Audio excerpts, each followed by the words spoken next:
everyone's lying to you about homeownership and the math proves it. Like, seriously, your parents, your realtor, that friend who just bought a house and won't shut up about it, they're all working with numbers that would make a casino blush. See, there's this massive financial decision staring you in the face, probably the biggest purchase you'll ever make, and 87% of people are doing the math completely wrong because they're comparing mortgage payments to rent like that's the whole story.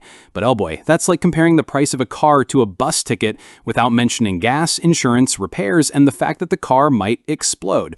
Here's what's actually happening. Home prices just hit another record high while mortgage rates are sitting at 7%, which means that $400,000 house your parents bought for $75,000 is now going to cost you $2,660 per month just in mortgage payments. And here's the kicker. That's not even the expensive part. The expensive part is what nobody talks about at dinner parties. It's the opportunity cost, which basically means what your money could be doing instead of sitting in a house like a really expensive pet rock. Think about it. You need a down payment, right? Let's say $100,000 because that's 20% and you're trying to avoid PMI, which is insurance you pay to protect the bank from you, not the other way around. Wild. That $100,000 could be in the stock market earning 7 to 10% annually, which is $7,000 to $10,000 per year, or about $580 to $830 per month you're not making because your money's tied up in a house. And actually, that's just the beginning of the money bleed because property taxes exist and they're basically rent you pay to the government forever, even after you own the place free and clear. You miss those payments and watch how fast you discover who really owns your house. But here's where people's brains break. They go, but renting is throwing money away, like paying for shelter is somehow different from paying for food or Netflix. Meanwhile, they're throwing money at property taxes, homeowners insurance that costs more than your car insurance, HOA fees where some retired person with nothing better to do tells you what color your door can be. You know what nobody mentions? The 1% rule for maintenance, meaning you should budget 1% of your home's value every year just for stuff breaking, so that $400,000 house needs $4,000 annually or $333 per month just to not fall apart. And that's when things go right. Your mortgage might be $2,660, but add property tax at another $400 to $500 per month, insurance at $200, maintenance at $333, maybe HOA at $200, and suddenly you're looking at $3,800 plus monthly, not counting utilities or that opportunity cost we talked about. You seeing this? The real monthly cost is almost 50% higher than the mortgage payment they show you, and that's before your water heater explodes or your roof decides it's done with this whole keeping water out thing. Now, here's a simple rule that'll save you years of spreadsheet hell. It's called the 5% rule, and it's stupidly simple. You take the home price, multiply by 5%, divide by 12, and that's your break-even rent. If you can rent for less than that number, renting is probably cheaper. Why 5%? Because 1% goes to property tax, 1% to maintenance, and 3% to the cost of capital, which is either your mortgage interest or what your down payment could earn invested elsewhere. So that $400,000 house, 5% is $20,000 per year or $1,667 per month, meaning if you can rent a similar place for under $1,667, you're actually saving money by renting, even though everyone at Thanksgiving will act like you're financially illiterate. And let me add something nobody talks about, transaction costs. Every time you buy or sell, you're losing 10% minimum to realtors, lawyers, inspections, moving costs, new furniture because your old stuff doesn't fit, all these vampire expenses that suck equity before you even build any. But here's where it gets weird, and this is what the real estate agents never mention about leverage. See, when you buy a house with a mortgage, you're basically using the bank's money to bet on real estate, putting down $100,000 to control a $400,000 asset. That's 4-to-1 leverage, which sounds great when prices go up, but it's a double-edged sword. If your house appreciates 5%, you don't make 5% on your investment, you make 20% because of leverage, turning that $100,000 into $120,000. But if prices drop 5%, you lose 20%, and suddenly you owe more than the house is worth. The pattern everyone falls into, they only look at the winning scenario, like everyone's that person at the casino who only talks about their wins.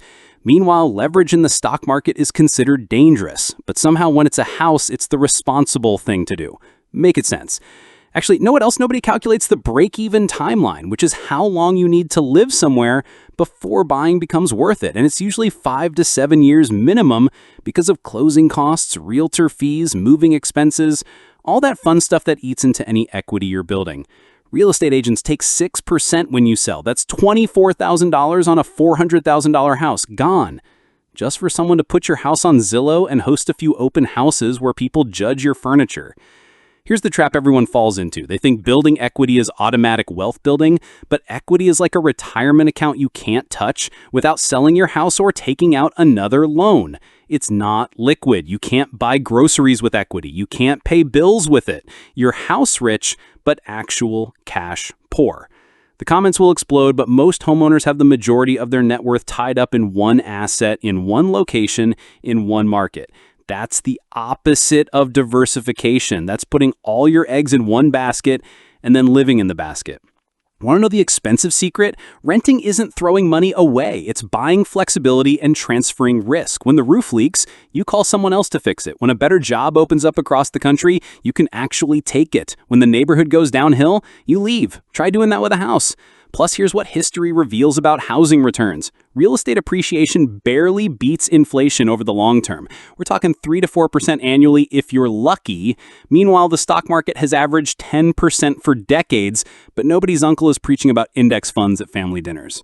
The classic mistake, people compare their mortgage payments or rent and think they're doing math, but they're not counting time, stress, and opportunity. Every weekend, fixing something is time you could be earning money or enjoying life. Every major repair is a financial emergency waiting to happen. Every year you stay because we own this place is a career opportunity you might miss. Here's another thing, the mortgage interest deduction everyone raves about.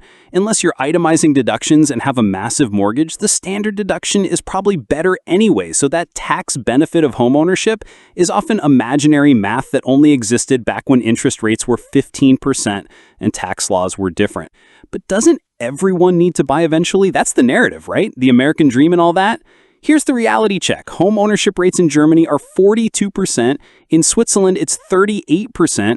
And these aren't exactly failed states. They're wealthy countries where people figured out that renting can be a legitimate long-term strategy, not just something you do until you grow up. The data shows buying makes sense when you're staying put for 7+ years, when you've got stable income, when you've maxed out other investments, when you actually want the responsibility, not because your mom keeps asking when you'll settle down. You might have noticed successful people often rent in expensive cities and invest the difference. That's not coincidence, that's math.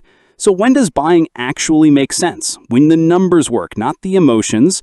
When that 5% rule shows buying is cheaper. When you've got a genuine 20% down payment without raiding your emergency fund. When you're not stretching to afford it. When you actually want to live somewhere long term, not because it's time or rent is waste or houses always go up. The evidence suggests the best investment is the one that fits your actual life, not the life people think you should have. Maybe that's a house, maybe it's not, but at least now you can do the real math instead of the fantasy math everyone else is using. Before you make any huge decision, calculate the true monthly cost, use the 5% rule, consider the opportunity cost, think about your timeline, and ignore anyone who says renting is throwing money away unless they can show you their math, because chances are they can't. Thanks for watching, and I'll see you in the next one.